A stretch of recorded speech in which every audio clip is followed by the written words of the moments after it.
everyone, welcome back to Online Help Guide. Today in this video I'm going to show you how to view blocked users list on TikTok. So watch this video till the end.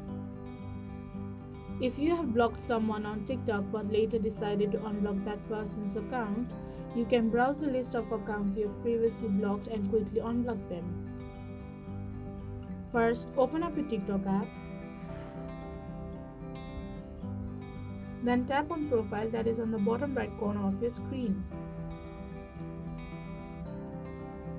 Once you land on your profile, tap on three horizontal lines, that is on the top right corner of your screen. A menu will pop up. Tap on Settings and Privacy.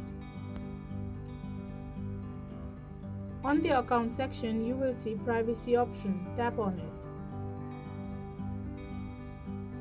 After that, scroll downwards until you see Blocked Accounts section. Tap on it. Here you can see all the blocked accounts. Thank you for watching Online Help Guide. Hope this video was helpful. If it was, then hit the like button and comment down if you have any questions or feedback.